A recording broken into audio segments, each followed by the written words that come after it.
Hello students, welcome back to Shakuntala tutorial. पूर्व class रे राधानाथ राय संपर्क रे आम 25 एमसीक्यू डिस्कसन कर सारी। आज राधानाथ राय आउ 10 एमसीक्यू एवं ता सहित फकीरमोहन सेनापति 30 एमसीक्यू डिस्कसन करबा। तेबे चलंतु आरंभ करिबार आज क्लास। आपण माने यदि आम चैनल को सब्सक्राइब करना जल्दी जल्दी सब्सक्राइब करनियंतु। तेबे फर्स्ट क्वेश्चन देखि नबा। केही रही नहीं रहिबे नाहीटी भव रंग भूमि तले सर्वे निज निज अभिनय सारी बाहुड़ीबे काल बळे। एही कवितांशटी कवि राधानाथ राय केउ काव्यरु गृहीत? दरबार, उषा, पार्वती, महायात्रा। आंसर कौन हबो? पार्वती।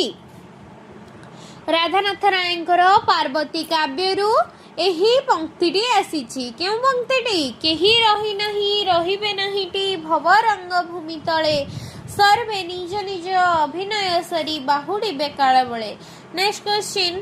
केवल मुहि अटई पुलिस बिना मेघे सृजी पारई कुलिस। एही पद्यांशटी राधानाथ राय केउ काव्यरु आसीछि? दरबार, महायात्रा, चंद्रभागा, उषा। आंसर हब दरबार। के बोलई मुहि अटई पुलिस बिना मेघे सृजी पारई कुलिस। एही पद्यांशटी राधानाथ राय दरबार काव्यरु आसीअछि।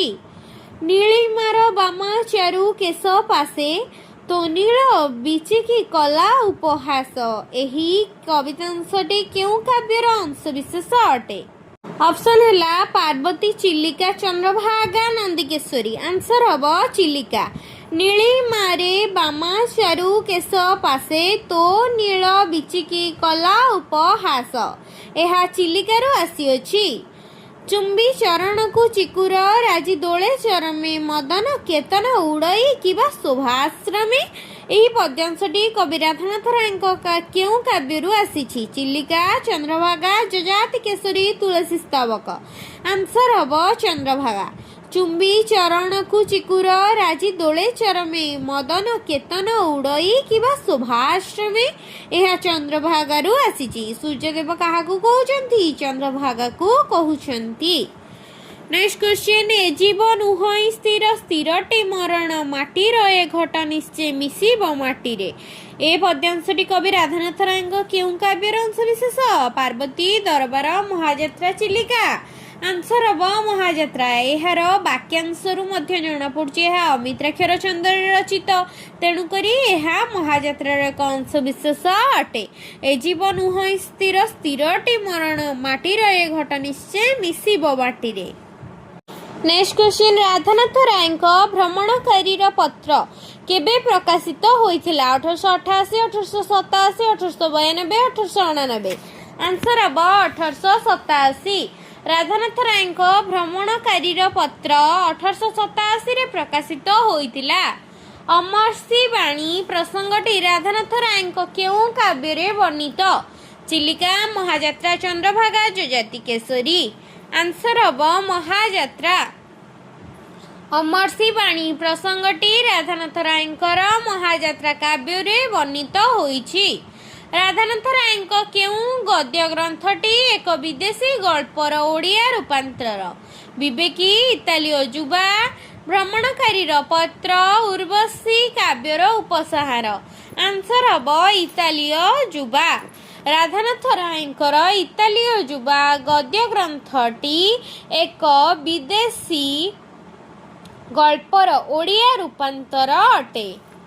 Next question. दशरथ वियोग 1901 ओ बाहरण 1904 कविता द्वयर रचयिता किए?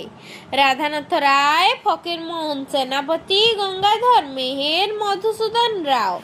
आंसर हब राधानाथ राय। दशरथ वियोग 1901 ओ बाहरण 1904 कविता द्वयर रचयिता हेले राधानाथ राय। राधानाथ राय केउ काव्यर नायिका हेउछि? प्रकृति। दरबार, उषा, चिलिका, जजाति केसरी। आंसर हब चिलिका। राधानाथ राय चिलिका काव्यर नायिका हेउछि प्रकृति। फकीरमोहन सेनापति विषय आसंतु जानिबा। फर्स्ट एमसीक्यू कौन? ଫକୀରମୋହନ ସେନାପତି କେଉଁଠାରେ ଜନ୍ମଗ୍ରହଣ କରିଥିଲେ? କେଦାରପୁର, ମଲ୍ଲିକାଶପୁର, ସତ୍ୟବାଦୀପୁର, ସତ୍ୟଭାମାପୁର। ଆନ୍ସର ହେବ ମଲ୍ଲିକାଶପୁର। ଫକୀରମୋହନ ସେନାପତି ମଲ୍ଲିକାଶପୁର ଠାରେ ଜନ୍ମଗ୍ରହଣ କରିଥିଲେ। କାହାର ପିତୃଦତ୍ତ ନାମ ଥିଲା ବ୍ରଜମୋହନ? ରାଧାନାଥ ରାୟ, ଫକୀରମୋହନ ସେନାପତି, କବିସୂର୍ଯ୍ୟ ସଦାନନ୍ଦ ବ୍ରହ୍ମା, ମଧୁସୂଦନ ରାଓ। ଆନ୍ସର ହେବ ଫକୀରମୋହନ ସେନାପତି। ପିତୃଦତ୍ତ ନାମ ବ୍ରଜମୋହନ କାହାର ଥିଲା? ଫକୀରମୋହନ ସେନାପତିଙ୍କର ଥିଲା। ଫକୀରମୋହନ ସେନାପତି କେତେ ମସିହାରେ ବାଲେଶ୍ୱର ଠାରେ ପ୍ରଥମ ଛାପାକଳ ପ୍ରତିଷ୍ଠା କରିଥିଲେ? 1868, 1869, 70, 72। ଆନ୍ସର ହେବ 1868। 1868 ମସିହାରେ ଫକୀରମୋହନ ସେନାପତି ବାଲେଶ୍ୱର ଠାରେ ପ୍ରଥମ ଛାପାକଳ ପ୍ରତିଷ୍ଠା କରିଥିଲେ। ନେକ୍ସଟ କ୍ୱେଶ୍ଚିନ୍, ନନାଙ୍କ ପାଞ୍ଜି ରମ୍ୟ ରଚନାଟି କେଉଁ ଲେଖକଙ୍କ ଦ୍ୱାରା ରଚିତ? ରାଧାନାଥ ରାୟ, ଫକୀରମୋହନ ସେନାପତି, ଗୋପାଳ ଚନ୍ଦ୍ର ପ୍ରରାଜ, ବିଶ୍ୱନାଥ କର। ଆନ୍ସର ହେବ ଫକୀରମୋହନ ସେନାପତି। ନନାଙ୍କ ପାଞ୍ଜି ରଚନା ରମ୍ୟ ରଚନାଟି ଫକୀରମୋହନ ସେନାପତିଙ୍କ ରଚନା ଅଟେ। ବାମଣ୍ଡା ରାଜଦରବାରରୁ ଫକୀରମୋହନଙ୍କୁ 1916 ଖ୍ରୀଷ୍ଟାବ୍ଦରେ କେଉଁ ଉପାଧି ମିଳିଥିଲା? ସରସ୍ୱତୀ, କବି ସମ୍ରାଟ, ବ୍ୟାସ କବି, ଯୁଗ ସ୍ରଷ୍ଟା। ଆନ୍ସର ହେବ ସରସ୍ୱତୀ। ବାମଣ୍ଡା ରାଜଦରବାରରୁ ଫକୀରମୋହନଙ୍କୁ 1916 ଖ୍ରୀଷ୍ଟାବ୍ଦରେ ସରସ୍ୱତୀ ଉପାଧି ପ୍ରାପ୍ତ ହୋଇଥିଲା। ସଂକ୍ରାନ୍ତି ପୁରୁଷ ବୋଲି କାହାକୁ କୁହାଯାଏ? ଫକୀରମୋହନ ସେନାପତି, ରାଧାନାଥ ରାୟ, ମଧୁସୂଦନ ରାଓ, ଗୋପବନ୍ଧୁ ଦାସ, ଫକୀରମୋହନ ସେନାପତି। ଆନ୍ସର ହେବ ସଂକ୍ରାନ୍ତି ପୁରୁଷ ବୋଲି ଫକୀରମୋହନ ସେନାପତିଙ୍କୁ କୁହାଯାଏ, କାରଣ ସେ ଜନ୍ମ ହୋଇଛନ୍ତି ସଂକ୍ରାନ୍ତି ଦିନ ଏବଂ ମରିଛନ୍ତି ମଧ୍ୟ ସଂକ୍ରାନ୍ତି ଦିନ। ରଜ ସଂକ୍ରାନ୍ତି ଦିନ ମୃତ୍ୟୁବରଣ କରିଛନ୍ତି, ପଣା ସଂକ୍ରାନ୍ତି ଦିନ ଜନ୍ମଗ୍ରହଣ କରିଛନ୍ତି। ନେକ୍ସଟ କ୍ୱେଶ୍ଚିନ୍, ଲଛମନୀୟ ଗଳ୍ପ ପ୍ରଥମେ କେଉଁ ପତ୍ରିକାରେ ପ୍ରକାଶ ଲାଭ କରିଥିଲା? ବାଲେଶ୍ୱର ସମ୍ବାଦବାହିକା, ବୋଧଦାୟିନୀ, ଉତ୍କଳ ଦୀପିକା, ଉତ୍କଳ ଦର୍ପଣ। ଆନ୍ସର ହେବ ବୋଧଦାୟିନୀ। ଲଛମନୀୟ ଗଳ୍ପ ପ୍ରଥମେ ବୋଧଦାୟିନୀ ପତ୍ରିକାରେ ପ୍ରକାଶ ଲାଭ କରିଥିଲା। ଗୋବିନ୍ଦ ଚନ୍ଦ୍ର ପଟ୍ଟନାୟକ କେଉଁ ପତ୍ରିକାର ସମ୍ପାଦକ ଥିଲେ? ବୋଧଦାୟିନୀ, ଉତ୍କଳ ଦୀପିକା, ଉତ୍କଳ ପ୍ରଭା, ଉତ୍କଳ ମଧୁପ। ଆନ୍ସର ହେବ ବୋଧଦାୟିନୀ। ଗୋବିନ୍ଦ ଚନ୍ଦ୍ର ପଟ୍ଟନାୟକ ବୋଧଦାୟିନୀ ପତ୍ରିକାର ସମ୍ପାଦକ ଥିଲେ। ଈଶ୍ୱର ଚନ୍ଦ୍ର ବିଦ୍ୟାସାଗରଙ୍କ ବଙ୍ଗଳା ପୁସ୍ତକ ଜୀବନ ଚରିତକୁ କିଏ 1866 ମସିହାରେ ଓଡ଼ିଆରେ ଅନୁବାଦ କରିଥିଲେ? ରାଧାନାଥ ରାୟ, ମଧୁସୂଦନ ଦାସ, ଗୋଲକ ବିହାରୀ ଧଳ, ଫକୀରମୋହନ ସେନାପତି। ଆନ୍ସର ହେବ ଫକୀରମୋହନ ସେନାପତି। ଈଶ୍ୱର ଚନ୍ଦ୍ର ବିଦ୍ୟାସାଗରଙ୍କ ବଙ୍ଗଳା ପୁସ୍ତକ ଜୀବନ ଚରିତକୁ 1866 ମସିହାରେ ଫକୀରମୋହନ ସେନାପତି ଓଡ଼ିଆ ଅନୁବାଦ କରିଥିଲେ। ଫକୀରମୋହନ ସେନାପତିଙ୍କ ଉତ୍କଳ ଭ୍ରମଣ ପୁସ୍ତକଟି କେବେ ପ୍ରକାଶ ଲାଭ କରିଥିଲା? 1889, 1891, 1894, 1893। ଆନ୍ସର ହେବ 1891। ଫକୀରମୋହନ ସେନାପତି ଉତ୍କଳ ଭ୍ରମଣ ପୁସ୍ତକଟି 1891ରେ ପ୍ରକାଶ ଲାଭ କରିଥିଲା। ନେକ୍ସଟ କ୍ୱେଶ୍ଚିନ୍, ଫକୀରମୋହନ ସେନାପତିଙ୍କ 26ଟି ଗୋଟି ଗୀତି କବିତା ସଂକଳିତ ପୁସ୍ତକର ନାମ କ'ଣ? ନାମ ହେଉଛି ପୂଜା ଫୁଲ। କେବେ ପ୍ରକାଶିତ ହୋଇଥିଲା? 1895, 1812, 1813, 1912। ଆନ୍ସର ହେବ 1912। ଫକୀରମୋହନ ସେନାପତିଙ୍କ 26 ଗୋଟି ଗୀତି କବିତା ସଂକଳିତ ପୁସ୍ତକ ପୂଜା ଫୁଲ 1912ରେ ପ୍ରକାଶିତ ହୋଇଥିଲା। କ ସ୍ତମ୍ଭ ଖ ସ୍ତମ୍ଭ ଉପଯୁକ୍ତ ସମ୍ପର୍କ ନିରୂପଣ କର। ଉପହାର, ଉପହାର କ'ଣ? ଉପହାର କେତେ ମସିହାରେ ପ୍ରକାଶିତ ହୋଇଥିଲା? ଉପହାର 1895ରେ ପ୍ରକାଶିତ ହୋଇଥିଲା। ଧୂଳି କେବେ ପ୍ରକାଶିତ ହୋଇଥିଲା? 1912। ପୁଷ୍ପମାଳା, ପୁଷ୍ପମାଳା 1894ରେ ପ୍ରକାଶିତ ହୋଇଥିଲା। ଅବସର ବାସରେ କେବେ ପ୍ରକାଶିତ ହୋଇଥିଲା? 1908 ମସିହାରେ ଅବସର ବାସରେ ପ୍ରକାଶିତ ହୋଇଥିଲା। ଧୂର୍ଜଟି ଛଦ୍ମ ନାମରେ କିଏ ପରିଚିତ ଥିଲେ? ଫକୀରମୋହନ ସେନାପତି ଧୂର୍ଜଟି ଛଦ୍ମ ନାମରେ ପରିଚିତ ଥିଲେ। ଫକୀରମୋହନ ସେନାପତି କେଉଁ କାବ୍ୟ ବଙ୍ଗୀୟ କବି ନବୀନ ଚନ୍ଦ୍ର ସେନଙ୍କ ଅମିତାଭ କାବ୍ୟ ଅବଲମ୍ବନରେ ରଚିତ? ପୂଜା ଫୁଲ, ଧୂଳି, ବୌଦ୍ଧାବତାର କାବ୍ୟ, ଅବସର ବାସରେ।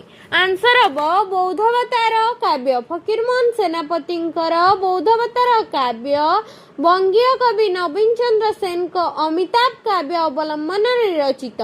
ଫକୀରମୋହନ ସେନାପତିଙ୍କ 19ଟି ସର୍ଗ ବିଶିଷ୍ଟ ଅନୁବାଦ ପୁସ୍ତକ ବୌଦ୍ଧାବତାର କାବ୍ୟର ରଚନା ସମୟ କେତେ? 1908, 95, 1912, 1993। आंसर हम 1912। फकीरमोहन सेनापति 19टी सर्ग विशिष्ट अनुवाद पुस्तक बौद्धावतार काव्य रचना समय 1912। नेक्स्ट क्वेश्चन, फकीरमोहन सेनापति आत्मजीवनी ग्रंथर नाम कौन? आत्मकहानी, आत्मजीवनी, आत्मजीवन चरित, आत्मचरित। आंसर हम आत्मजीवन चरित। फकीरमोहन सेनापति आत्मजीवनी ग्रंथर नाम है आत्मजीवन चरित। मो हाट बाहुड़ा फकीरमोहन सेनापति केउ पर्यायर अंतर्भुक्त अटे? संबोधनमूलक, हास्य रसात्मक, जातीयताबोध, देश प्रेम। आंसर हम हास्य रसात्मक। मु हाट बाहुड़ा फकीरमोहन सेनापति हास्य रसात्मक अंतर्भुक्त कविता अटे।